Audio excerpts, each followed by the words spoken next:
Assalamualaikum warahmatullahi wabarakatuh.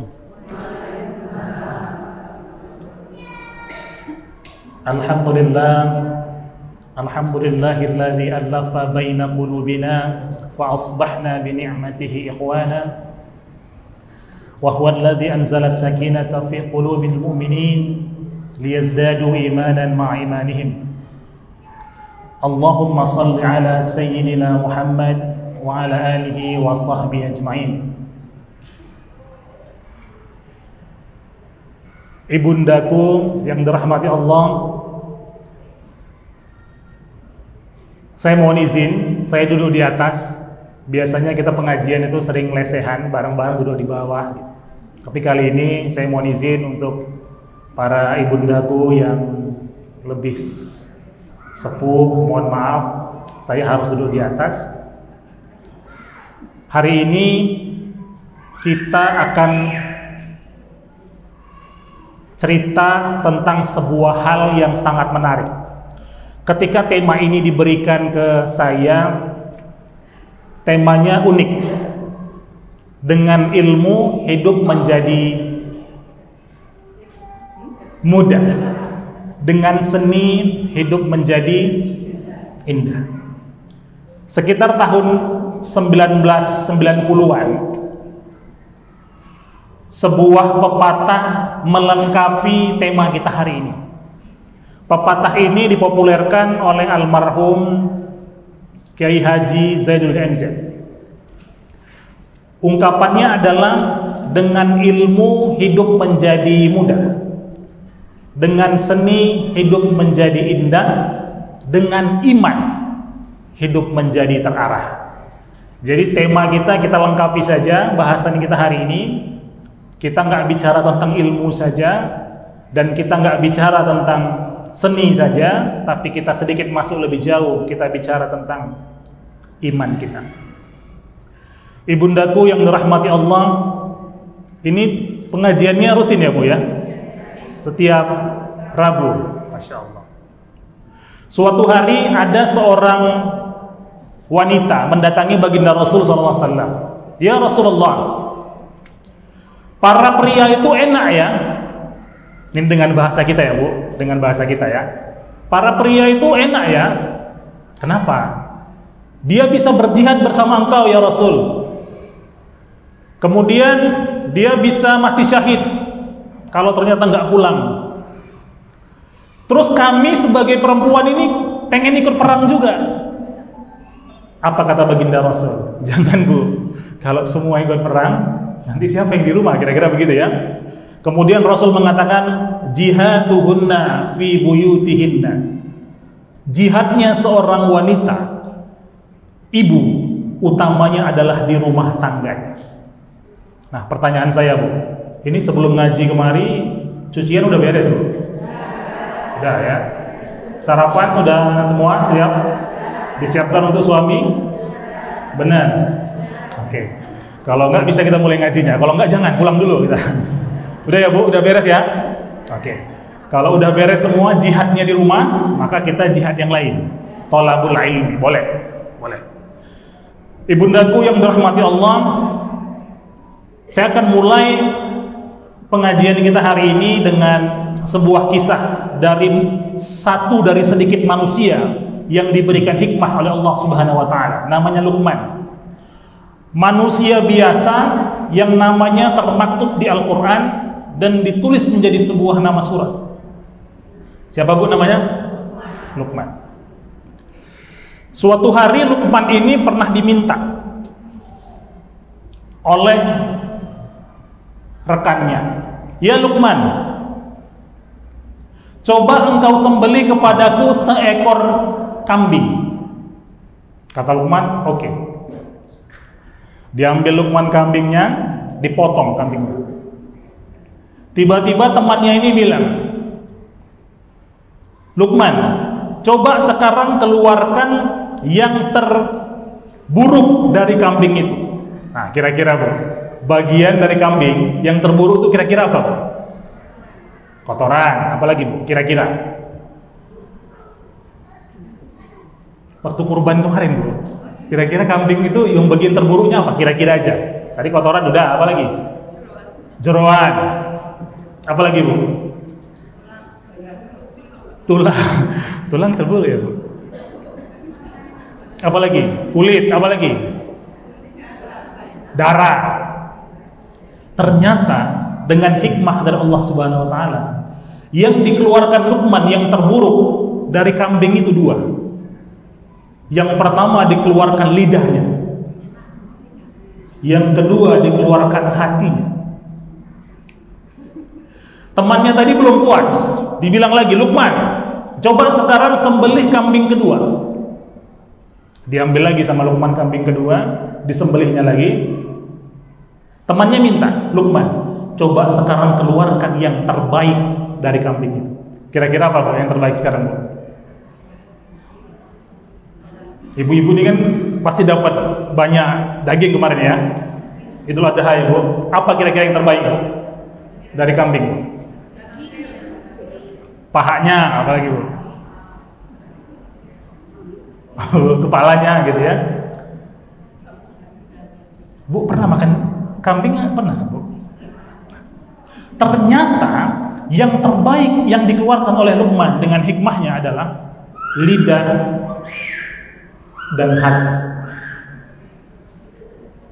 Ibu daku yang dirahmati Allah, ternyata Luqman menyampaikan sebuah kalimat yang sangat indah. Jika kambing punya lidah dan hati, pun manusia punya lidah dan hati.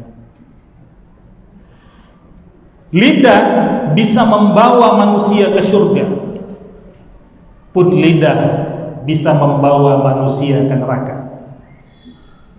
Jika lidah digunakan untuk membaca Al-Quran seperti tadi, insya Allah dia bisa membawa kita ke surga, menerangi kubur kita dan seterusnya.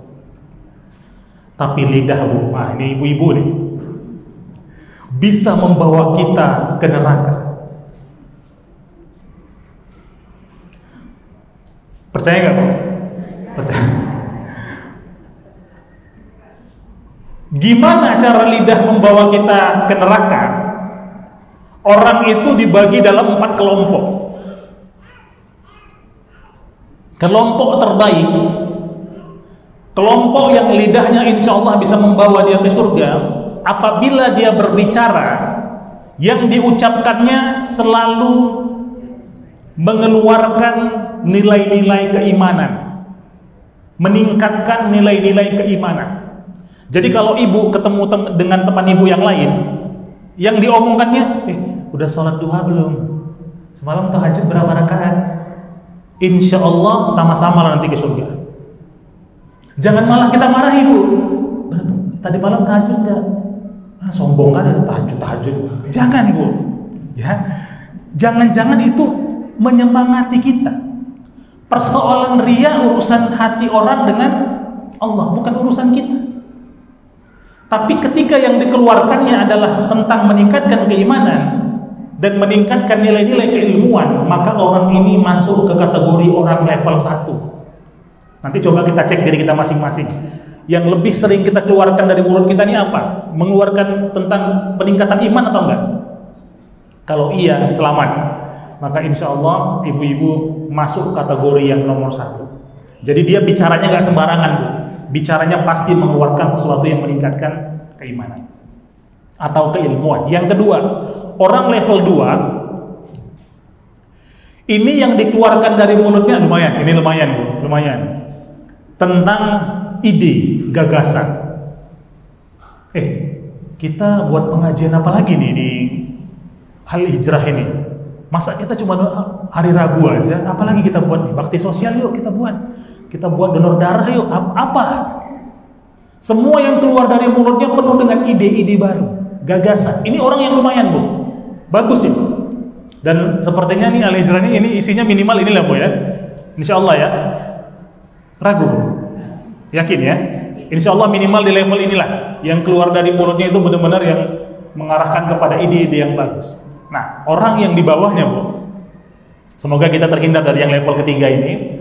Itu yang keluar dari mulutnya lebih sering tentang kejadian, peristiwa. Siapa artis yang cerai kemarin? Yang keluar pertama, siapa yang cerai kemarin? Siapa yang meninggal di RT ini? Saudaranya ada berapa? Yang diceritakannya semua peristiwa, kejadian. Apa kejadian di kampung kita terbaru? Itu yang diceritakannya terus. Dan ini hati-hati Bu, kita udah masuk level yang berbahaya nih, level 3. Sebaiknya insya Allah kita mulai menghindari bicara tentang kejadian, apalagi yang tidak penting dan berhubungan dengan kita.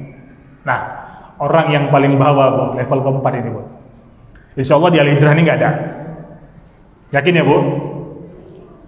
Orang yang ketika keluar dari mulutnya, ketika dia bicara, yang keluar pertama kali dari mulutnya adalah nama orang lain.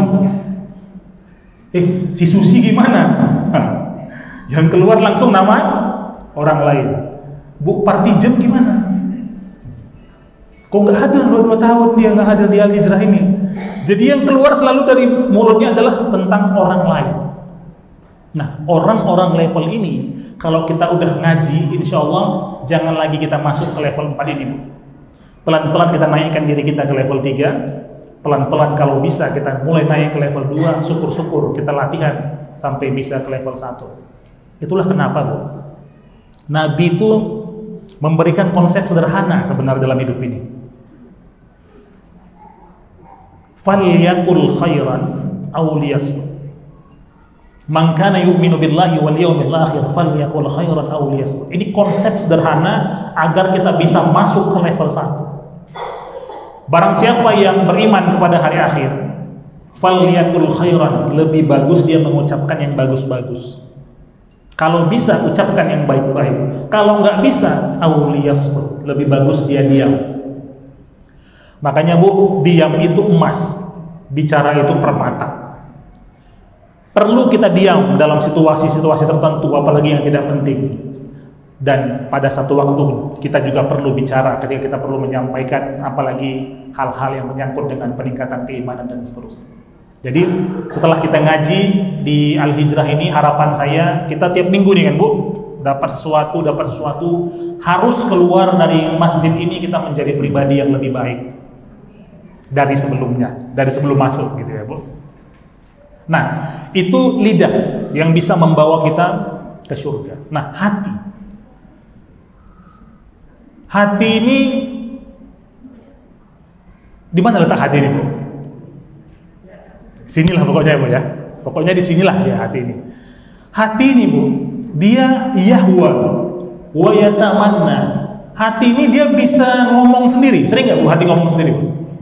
Si Ana nih kayaknya gini deh, kayaknya dia, aku nggak suka deh, ya gitu ya. Nah, kabar gembiranya Bu, kalau begitu kan belum dihitung dosa. Itulah indahnya agama kita ini.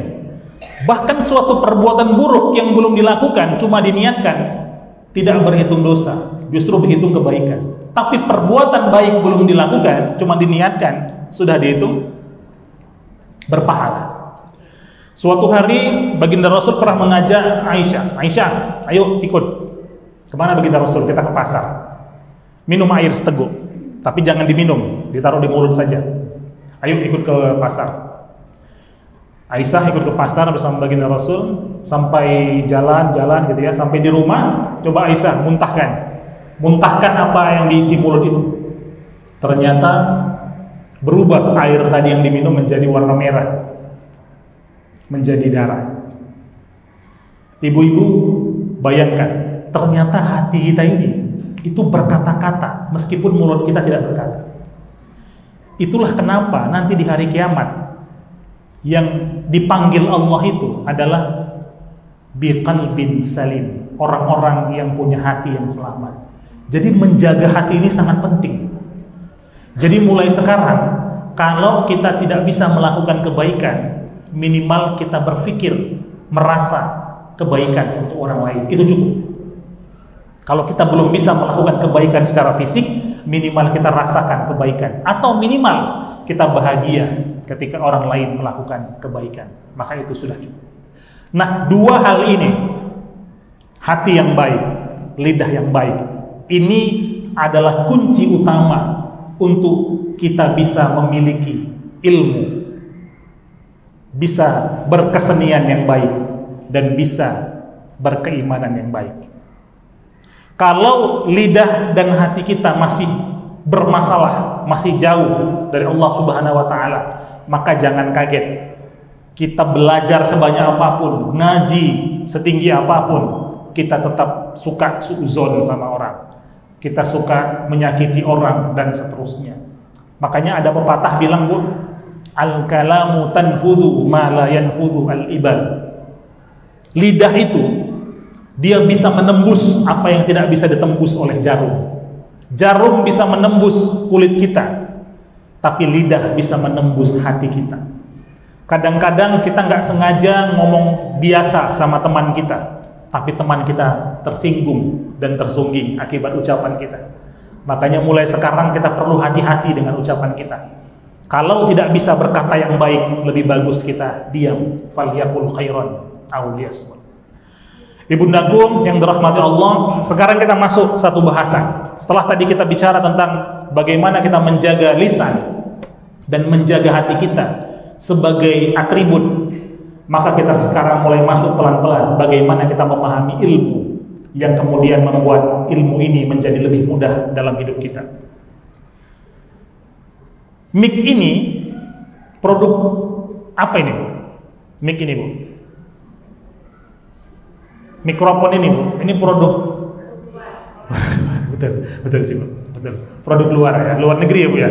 Luar negeri. Ini bukan made Indonesia, Bu. Bukan ya? Made China. Made in China. Oke. Nah, mikrofon ini adalah produk ilmu pengetahuan. Karena di zaman baginda Rasul dulu kan nggak ada, Bu. Ya kan? Dulu berkhutbahnya, berceramahnya Rasul pertama-tama dari rumah ke rumah, bersembunyi-sembunyi, kemudian secara zahir, terang-terangan. Tapi nggak ada menggunakan mikrofon. Nah, ini adalah produk ilmu pengetahuan. Karena produk ilmu pengetahuan ini, maka saya bicara di sini, ibunda kita yang di ujung sana tetap bisa mendengar saya. Dengar nggak, Bu? Alhamdulillah. Ibu yang di ujung, alhamdulillah. Yang di lantai itu nggak ada ya, Bu? Ini produk ilmu pengetahuan. Dulu kalau kita mau naik haji, ini kata orang-orang tua kita dulu, tahun 70, 80-an, itu naik kapal laut. Berapa bulan, Bu? 6 bulan. Jadi ketika kita mengantar jamaah haji, ini kata orang-orang tua kita dulu, itu seperti kita mengikhlaskan kehidupan dia. Kita anggap dia nggak mungkin kembali lagi, kira-kira begitulah, Bu. Karena 6 bulan jaraknya. Dari dia datang, dari dia berangkat, pamit, sampai dengan dia kembali lagi. Orang udah lupa, Bu. Ini haji gitu. Udah lupa. 6 bulan, bayangkan. Tapi dengan produk ilmu pengetahuan, lahirlah pesawat terbang yang mengantar kita dari waktu yang sangat singkat. Inilah produk ilmu pengetahuan. Jadi, Bu, kita sebagai umat muslim, orang muslim, ini nggak boleh menjadi orang yang tidak berilmu. Nggak boleh. Jadi, Bu, kalau kita punya anak, oke, sukses itu ada 3, Bu. Sukses. Yang pertama, sukses di zaman orang tua kita. Ini nggak boleh dibanggakan. Iya, saya sukses, tanah saya banyak. Punya siapa? Punya ibu saya. Nggak perlu dibanggakan, tapi disyukuri, Bu. Disyukuri. Kalau kita jalan-jalan ke Jogja ini kan banyak, Bu, yang udah ibunda kita yang udah sepuh gitu ya. Dia belum wafat tapi udah bagi anak-anaknya, Bu. Sebenarnya tidak begitu baik. Tapi ya itu urusan beliau lah ya. Udah dibagi-bagi nanti untuk si Bejo, si Joko, si Jono gitu, kira-kira begitu ya, Bu. Nah, ini harta orang tua nggak bisa kita banggakan. Karena kesuksesannya di zaman orang tua kita yang kaya. Sukses di level kedua ada di zaman kita. Nah, ini masih bisa kita perjuangkan. Tapi ada yang bilang, aduh, saya kayaknya udah nggak bisa lagi lah berhasil di zaman saya. Maka yang ketiga, berhasil dan sukseslah di zaman anak-anak kita. Itulah kenapa kita harus memberikan pendidikan yang terbaik untuk anak-anak kita. Jangan pernah berpikir begini, Bu. Udahlah, apa adanya aja, yang penting kamu kerja. Jangan. Karena kita krisis orang-orang yang berpengetahuan. Apalagi orang-orang yang memiliki akhlak. Untuk itu sebagai orang tua, apalagi ibunda-ibunda semua ini adalah tiangnya negara.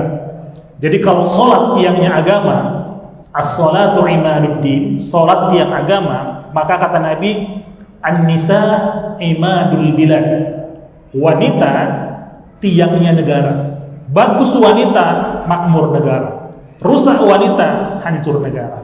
Karena pertama kali yang disebutkan anak di rumahnya adalah ibu, ibu, gitu ya. Untuk itu ibu-ibu sangat berperan besar untuk menciptakan peradaban yang baik. Jadi ibu jangan pernah lelah, menyerah untuk bisa memberikan pendidikan terbaik untuk anak-anak. Jangan pernah. Apalagi di Jogja ini, Bu. Jogja ini kota pelajar. Banyak sekali beasiswa. Jadi jangan lagi bilang sekarang anak bisa sekolah. Enggak. Banyak sekali beasiswa dari mulai tingkat SMP, SMA sampai dengan kuliah. Bahkan sekarang pemerintah sedang mengeluarkan banyak sekali dana untuk beasiswa sampai dengan ke luar negeri. Jadi nggak ada lagi alasan untuk anak-anak kita tidak mendapat pendidikan yang terbaik. Tentu saja kita bekali pertama dengan iman. Jadi Bu, ilmu ini sangat penting. Tanpa ilmu kita akan menjadi orang yang terbelakang. Ibundaku yang dirahmati Allah, ada sebuah ungkapan menarik. Jangan keluar rumah. Nah ini jadikan kata kunci ya Bu, mulai besok. Jangan keluar rumah kalau tidak bertambah 3 hal. 3 hal Bu, ingat-ingat Bu. Yang pertama, tidak bertambah keimanan kita. Jadi kalau kita mau beli sayur Bu, beli sayur nih, tiba-tiba langsung yang diucapkan orang adalah nama orang lain. Nah kita jadi tahu, wah berarti ini tidak menambah keimanan. Tapi kalau yang diucapkan tentang hal-hal positif, sambil beli sayur bisa kan Bu? Mengucap hal positif? Bisa. Keluar rumah silahkan. Yang kedua, jangan keluar rumah kalau tidak menambah ilmu kita. Nah ibu-ibu alhamdulillah insya Allah hari ini, insya Allah niat keluar rumah bertambah ilmu, insya Allah dijadikan ibadah sama Allah Subhanahu Wa Taala. Yang ketiga, jangan keluar rumah kalau tidak bertambah silaturahmi kita, keluarga baru, sahabat baru. Nah ibu-ibu ini mungkin ada yang belum saling mengenal ini, mungkin jangan-jangan dari sekian 50 orang, 60 orang ini bisa jadi ada yang belum mengenal, maka saling berkenalan. Jangan-jangan dari situ mengalir rezeki kita. Nah, jadi yang pertama tadi apa Bu? Jangan keluar rumah kalau tidak. Yang kedua, kalau tidak bertambah ilmu. Yang ketiga,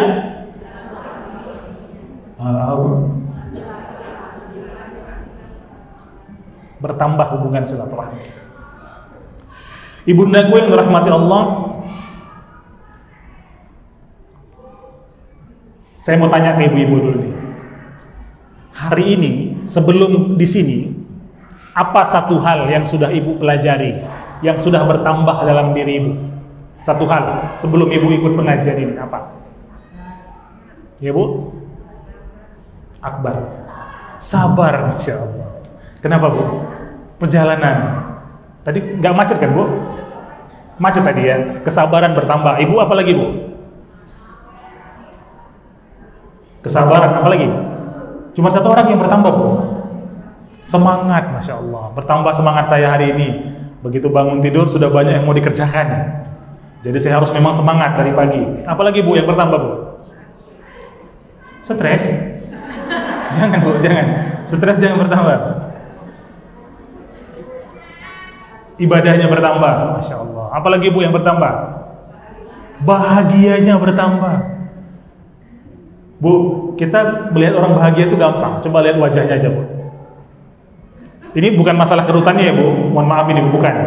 Tapi ketika wajahnya itu selalu memunculkan senyum, kemudian orang yang melihatnya pun senang, jangan-jangan muncul bahagia di hati. Bu, jangan bayangkan bahagia ini harus punya banyak. Suatu hari ada seorang nelayan berjumpa dengan seorang yang kaya raya. Dipanggil orang nelayan ini, "Pak, sini Pak." "Iya, ada apa Pak?" Ini yang orang kaya manggil. Bapak ini kok saya lihat main-main sama anaknya ya? Lari-lari Bu di pinggir pantai. Emang kenapa Pak? Bapak mau saya kasih tahu, ini kata yang orang kaya, mau saya kasih tahu biar Bapak bisa lebih bahagia lagi. Nah, gimana caranya Pak? Mulai sekarang Bapak bekerja lebih keras. Terus Pak, habis bekerja lebih keras, cari ikan lebih banyak. Terus, habis cari ikan lebih banyak, jual ke kota. Lalu Pak, setelah jual ke kota, beli kapal lebih besar. Lalu setelah beli kapal lebih besar, Bapak bisa cari ikan lebih banyak, dan Bapak bisa dapat uang lebih banyak, dan Bapak jadi bahagia. Kata si orang kaya tadi. Benar nggak Bu kira-kira katanya Bu? Ada benernya ya. Tiba-tiba nelayan ini ketawa. Nelayan ini tertawa, dia bilang, walah Pak, kalaulah saya mau cari bahagia, sekarang saya udah bahagia kok. Saya main-main sama anak saya ini, saya udah bahagia banget. Saya nggak perlu syarat yang banyak untuk bahagia. Cukup mensyukuri apa yang saya miliki hari ini, tetap melakukan usaha dengan maksimal, sudah membuat saya bahagia. Akhirnya orang kaya ini tersadar bahwasanya bahagia tidak selalu tentang materi yang kita punya, tapi bahagia itu ada di dalam hati kita. Bahagia ada di rumah orang kaya, ada. Bahagia pun ada di rumah orang sederhana. Pun bahagia ada di rumah orang yang punya jabatan tinggi, ada. Tapi juga bahagia ada di rumah orang-orang biasa, rakyat jelata. Jadi jangan cari bahagia. Kalau kita cari bahagia, jangan-jangan kita pun belum bahagia. Tapi bahagia itu ada di dalam hati kita. Ibundaku yang dirahmati Allah, terkait dengan pentingnya ilmu, ada sebuah ungkapan menarik. Al-alimu kabirun wa in kana hadathan wal jahilu saghirun wa in kana syaikhan. Suatu hari saya pernah ikut sebuah pelatihan nasional. Ternyata di pelatihan ini saya duduk agak di belakang. Duduk di belakang, kira-kira soft ke-7 lah, agak di belakang. Tiba-tiba di sebelah saya ada anak-anak kecil. Kira-kira umurnya 12 tahunan lah, anak-anak kelas 6 SD gitu. Duduk di sebelah saya. Sebagai orang dewasa, ini pikiran kita ya Bu, pasti kita mau nanya, Dek, mamanya mana gitu, ibunya mana, kok sendiri gitu. Kira-kira begitu ya Bu. Tapi saya menahan untuk tidak bertanya. Saya tahan dulu, tidak bertanya. Saya amati dulu, adik ini kok sendiri gitu. Ternyata singkat cerita, acaranya ini dibuka oleh tuan rumah. Ketika dibuka acaranya, disampaikan kita kedatangan para narasumber yang hebat. Disebutkanlah narasumber hebatnya, pembicara hebatnya, dan salah satu pembicaranya adalah si anak kecil tadi yang di sebelah saya tadi. Untung saya tidak tanya di mana. Untung selamat, Bro. Untung kita menjaga lidah kita agar tidak terlalu cepat bereaksi terhadap kehidupan ini. Untung selamat. Ternyata dia pembicaranya, dan ternyata dia adalah seorang anak yang sangat luar biasa karena sudah punya banyak tulisan. Jadi ternyata dia penulis. Penulis sudah banyak menulis beberapa karya sesuai anak-anak. Nah, pepatah tadi mengatakan bahwasanya al-alimu kabirun. Orang yang punya ilmu itu akan dianggap besar, kabirun wa in kana hadathan. Walaupun badannya kecil. Badannya kan kecil Bu, anak-anak kan Bu. Tapi dia dianggap besar karena punya ilmu, kemampuan. Sebaliknya, wal jahilu saghirun wa in kana syaikhan. Tapi orang yang jahil, tidak berilmu, dia dianggap saghirun, kecil, wa in kana syaikhan, walaupun tua. Jadi ibundaku yang dirahmati Allah, mulai sekarang tanamkan dalam diri kita untuk gemar belajar ilmu, tambah ilmu kita, khususnya ilmu-ilmu yang terkait dengan agama. Imam Nawawi misalnya, usianya tidak sampai 50 tahun ketika wafat, tapi kitabnya lebih banyak dari usia. Kira-kira ibu-ibu ini udah banyak lah ya pasti ya, membuat karya, insya Allah udah banyak ya. Insya Allah ya Bu. Insya Allah Bu. Bu, sekarang ini udah canggih. Ibu-ibu ini menulis. Tulisan itu sekarang bisa dijual. Tulisan-tulisan karya kita yang kita coret-coret, itu sekarang udah ada situs yang bisa menjual tulisan-tulisan kita. Jadi jangan sepele Bu dengan apa yang kita tulis. Sekarang ini zaman sudah maju. Apa yang kita karyakan itu bisa menjadi, kata orang sekarang apa? Fulus ya Bu ya. Bisa dikaryakan. Jadi ibu-ibu jangan pernah berpikir saya nggak bisa apa-apa. Enggak. Semua sekarang zaman sudah terbuka, bahkan sampai dengan catatan sekolah anak SD itu bisa di-upload, dimasukkan, ada channelnya, studi.pol namanya, nanti ibu bisa cari, minta anaknya cari, itu bisa dimasukkan semua tugas-tugasnya, dan kalau beruntung dibeli bisa berbayar. Jadi sekarang apa yang kita lakukan, itu semua bisa, kalau bahasa kerennya, dimonetisasi. Semuanya bisa menghasilkan dalam bentuk rupiah. Ibundaku yang dirahmati Allah, saking pentingnya kita menuntut ilmu ini, bahkan Al-Quran sendiri langsung memberikan garansi. Ini ayatnya sering kita dengar. Yarfa'illahu alladhina amanu minkum walladhina utul ilma darajat. Allah akan mengangkat derajat orang-orang yang berilmu, orang-orang yang beriman, dan orang-orang yang punya ilmu, beberapa derajat. Inilah kelebihan kalau kita berilmu. Jadi ibu-ibu, mulai sekarang ayo terus kita tekun untuk belajar menuntut ilmu, khususnya ilmu-ilmu agama. Misalnya kita belajar tentang ilmu agama. Karena kita sudah belajar tentang ilmu agama, maka kita tahu misalnya amalan-amalan prioritas yang perlu kita lakukan agar kita menjadi orang-orang yang beruntung. Nah, ibu-ibu tahu nggak apa amalan yang akan selalu membuat kita beruntung? Kira-kira apa? Oke.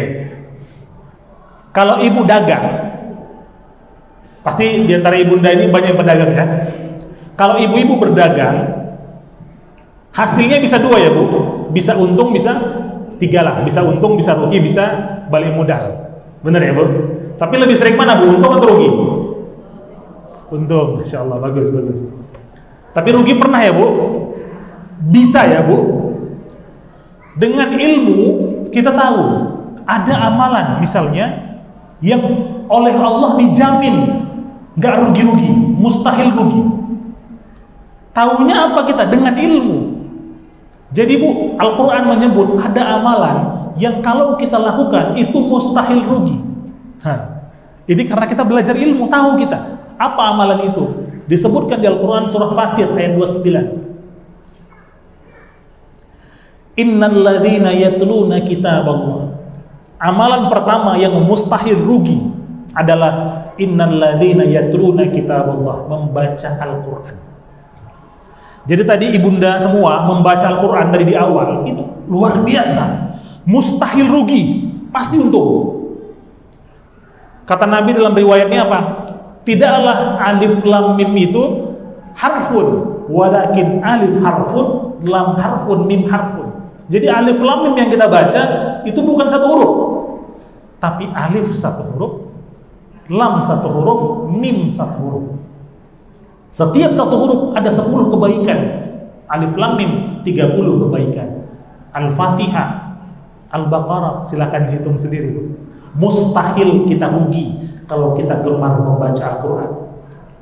Jadi mulai hari ini Bu, jangan lagi malu membaca Al-Quran. Saya nggak bisa belajar dari Iqra. Kemarin saya mengisi pengajian di sebuah alumni perbankan Bu. Jadi ini isinya para pensiunan dari perbankan, alumni yang pernah bekerja di bank pensiunan. Ada yang cerita ke saya, Ustaz, saya baru mulai alif ba itu di usia 40 tahun. Bayangkan, alif ba usia 40. Sedangkan ibu-ibu Al-Hijrah ini, Masya Allah tadi ngajinya kan lancar. Ini mulainya alif ba usia 40. Sekarang beliau itu menghatamkan Al-Quran setiap hari 1 juz. Saya bilang ibu luar biasa. Berapa jam ibu selesaikan dengan bacaan ibu saat ini? 2,5 jam Ustaz. Kalau ibu-ibu yang udah lancar 45 menit terkejar 10 halaman itu. 10 lembar itu setengah jam bisa kita kejar kalau kita udah lancar bacaannya. Dan saya lihat tadi ibu-ibu di sini insyaallah bacaannya cukup ya, Bu? Cukup lancar ya? Insyaallah. Jadi kalau kita membaca Al-Qur'an mustahil rugi. Tahu dari mana? Karena kita belajar ilmu di Al-Qur'an. Yang kedua, innal ladzina yatluna kitaballah wa aqamus shalah. Salat, mendirikan salat. Orang yang salat mustahil rugi dalam hidupnya. Bayangkan, Bu, salat adalah ibadah yang paling komplit di dalamnya. Di dalamnya ada doa, ada as-shalah wa doa. Salat juga adalah doa. Di dalamnya ada membaca Al-Qur'an, ada Fatihah, ada surat pendek. Dan semua gerakan salat mengandung bacaan-bacaan yang luar biasa. Jadi kalau orang yang tetap istiqomah salatnya dan bagus tuma'ninahnya, nggak tergesa-gesa, maka insya Allah dia mustahil rugi dalam hidupnya. Pasti untung terus dalam hidupnya. Jadi ibundaku yang dirahmati Allah, mulai sekarang salat itu jadikan jangan kewajiban, tapi naikkan level yang menjadi kebutuhan. Kalau nggak sholat rasanya ada yang hilang dalam hidup kita. Kalau cuma kebutuhan, kalau cuma kewajiban, maka muncul beban, berat. Tapi kalau sudah menjadi kebutuhan, rasanya kalau tidak sholat itu ada yang hilang dalam diri kita. Kalau kita hari ini usia kita 30 tahun ke bawah, bolehlah kita bangga dengan sholat 5 waktu kita. Tapi kalau hari ini usia kita 40 ke atas, malu kita kalau cuma sholat 5 waktu kita. Malu kita kalau cuma mengharapkan pahala dari sholat 5 waktu kita. Kita harus tambah dengan nawafil. Kita tambah dengan qobliyah ba'diyahnya, khususnya untuk kita-kita yang sudah berusia 40 ke atas. Karena 40 ke atas ini, maka waktu kita sudah semakin pendek di dunia ini. Kalau mengikuti usia baginda Rasul SAW, maka kata Nabi, umur umatku baina sittina wa sab'in. Umur umatku itu 60 ke 70 lah. Makanya ibundaku, kalau ada usia kita hari ini yang sudah 63, 62 tahun 11 bulan, nggak usah pakai pantangan lagi, Bu. Nggak usah pakai pantangan. Pantangan ini, pantangan itu, nggak usah, hajar semua. Makan ini, makan itu, hajar. Nggak usah terlalu banyak pantangan. Soalnya udah 62 tahun 11 bulan. Ya, Bu ya. Nggak usah pakai pantangan lagi. Daging ini nggak boleh, daging itu nggak boleh, semua nggak boleh. Jangan sampai nanti pas kita meninggalkan dunia, kita nggak pernah makan yang enak-enak. Ya kan, Bu? Yang dimakan apa? Geto aja. Jangan, Bu.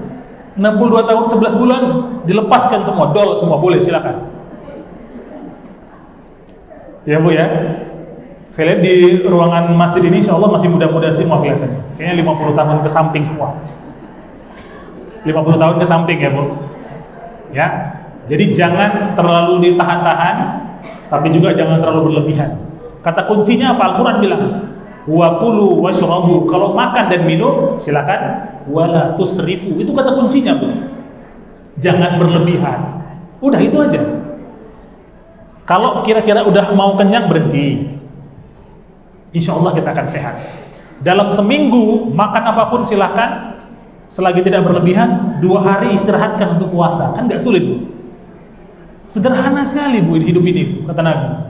7 hari, 5 hari kau makan silakan, ya kan? Silakan makan, tapi jangan berlebihan. 2 harinya istirahatkan untuk membuang racun yang 5 hari tadi. Maka insya Allah kita akan sehat. Ini sudah diteliti. Jadi puasa yang kita lakukan di syariat agama kita ini sudah diteliti dan memang menyehatkan.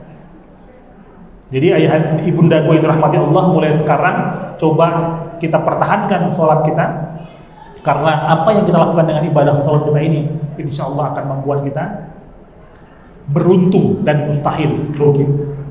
Yang ketiga, wa anfaqu mimma razaqnahum sirran wa alaniyatan.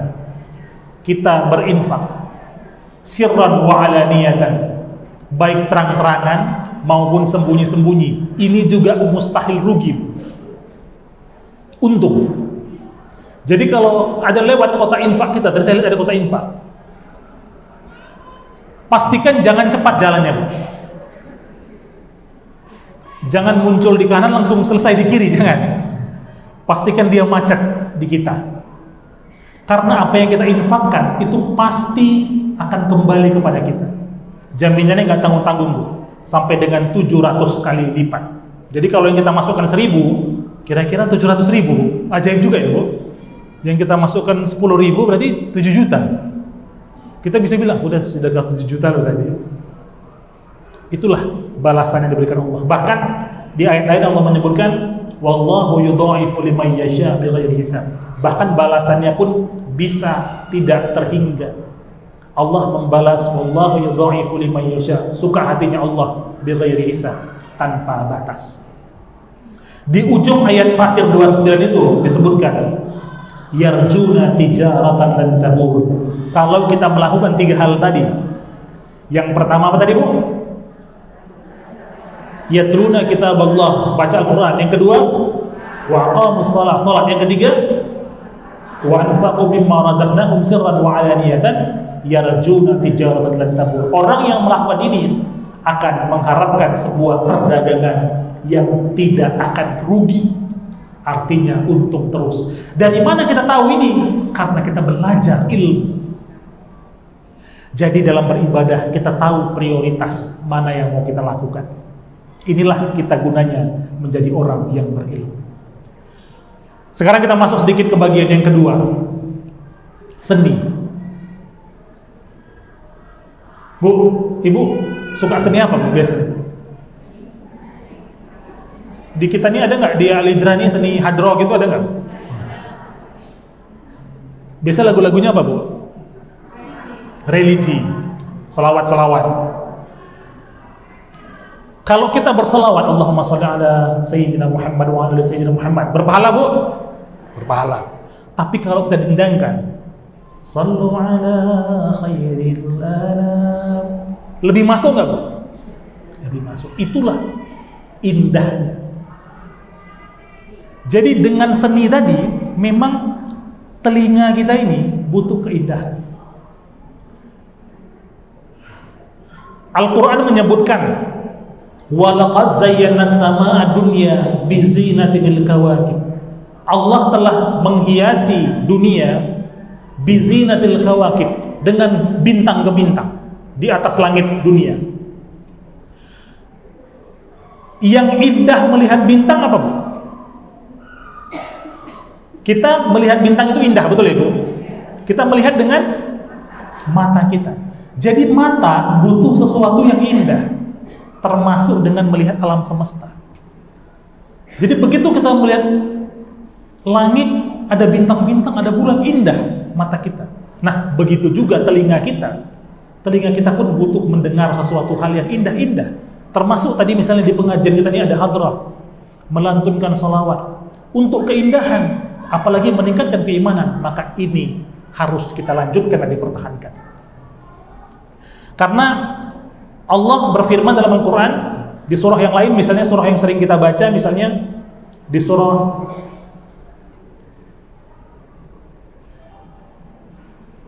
Al-Mulk, walaqad zayyana as-samaa'a ad-dunya bimasabih waj'alnaha rujuman lisyayatin. Jadi Allah telah menghiasi, walaqad zayyana as-samaa'a ad-dunya, langit dunia ini dihiasi Allah dengan apa? Bimasabih, dengan lampu. Lampunya itu apa? Lampunya itu adalah bintang ke bintang. Jadi ibundaku yang dirahmati Allah, kita mustahil menghilangkan diri kita dari keindahan. Suatu hari ada orang yang mendatangi baginda Rasul SAW.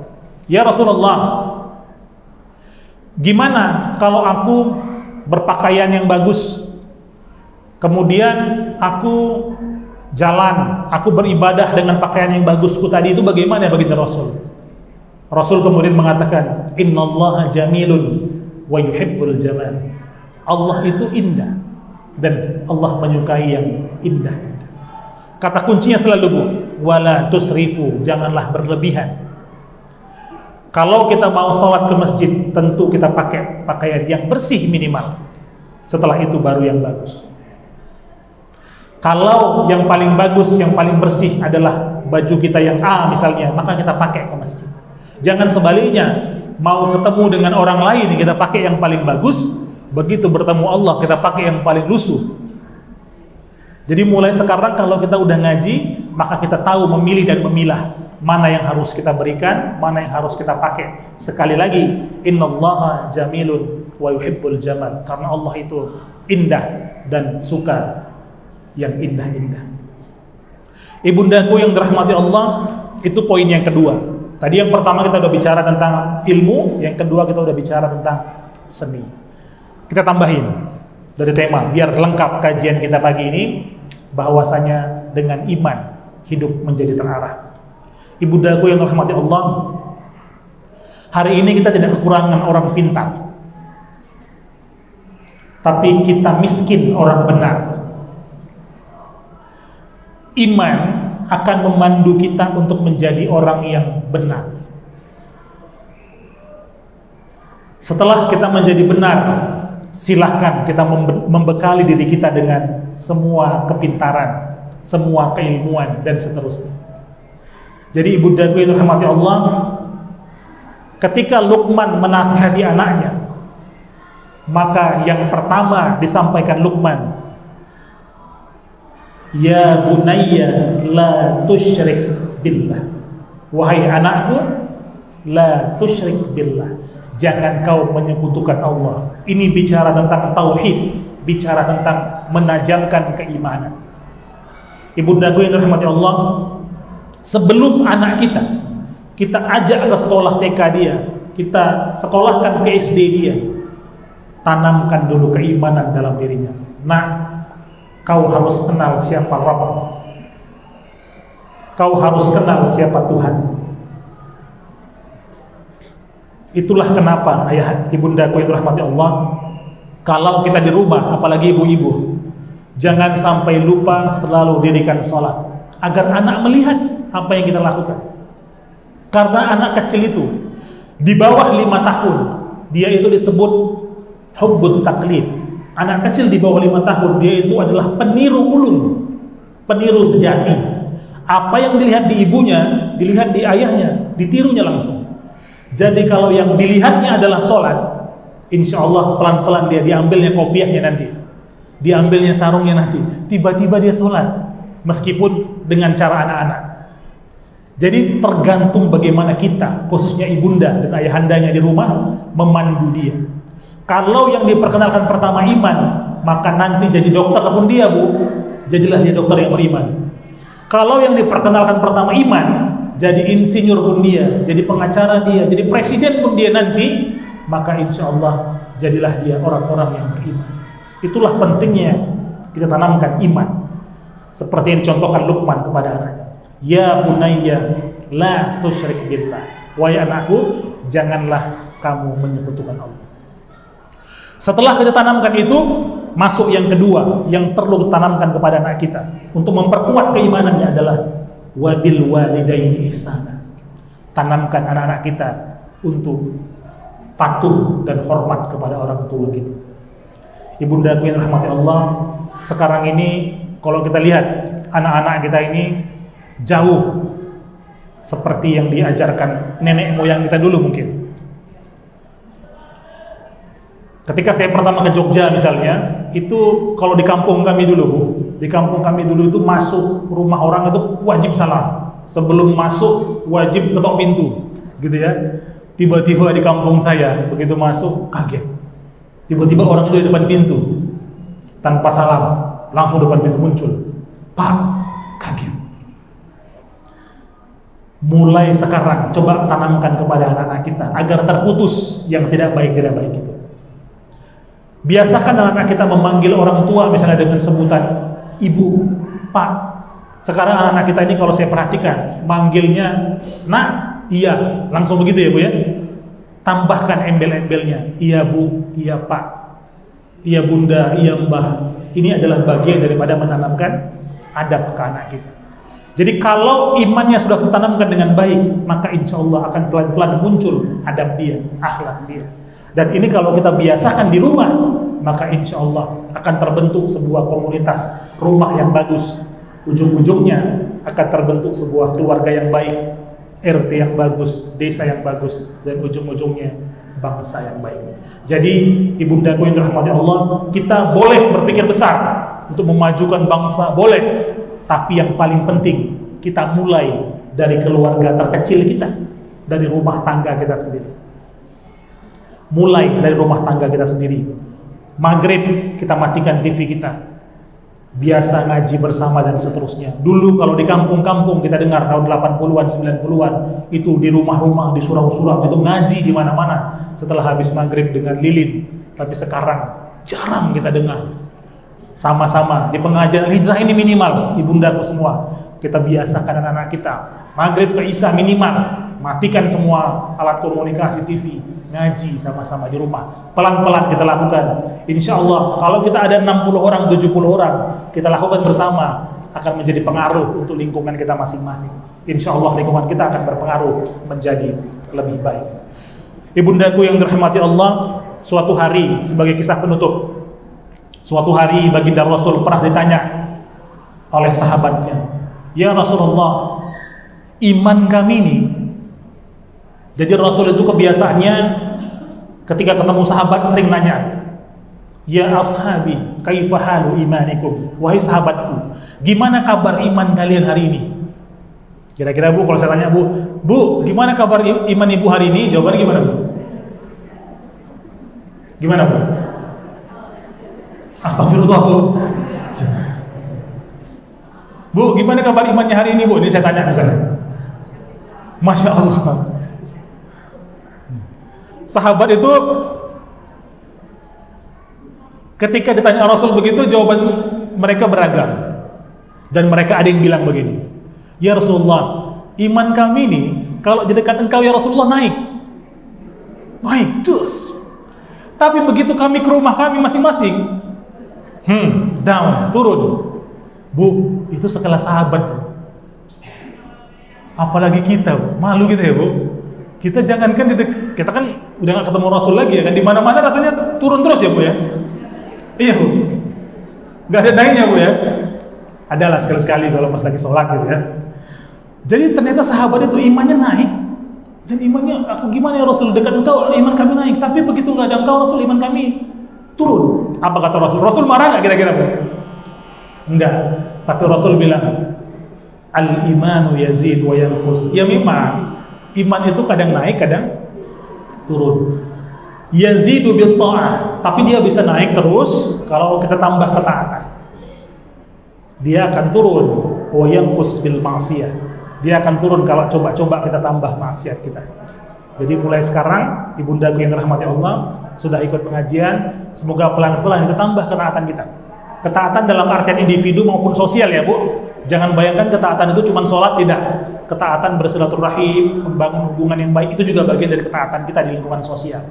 Jadi Islam ini bukan juga agama individu, untuk sendiri kemana-mana, enggak gitu ya Bu. Tetap bersosialisasi, membangun hubungan yang baik.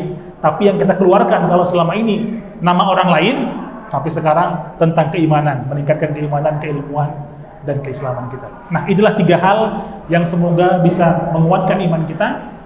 Dengan 3 hal ini kita punya ilmu yang cukup, kita punya menguasai seni, memahami seni, sehingga tidak mudah menyalahkan orang lain, dan kita meningkatkan iman kita. Dengan 3 hal ini, maka insya Allah kita bisa menjadi pribadi yang lebih berkualitas, apalagi menyambut, melewati momen tahun baru Hijrah 1445 Hijriah ini. Hadanallahu wa iyyakum ajma'in. Wassalamualaikum warahmatullahi wabarakatuh.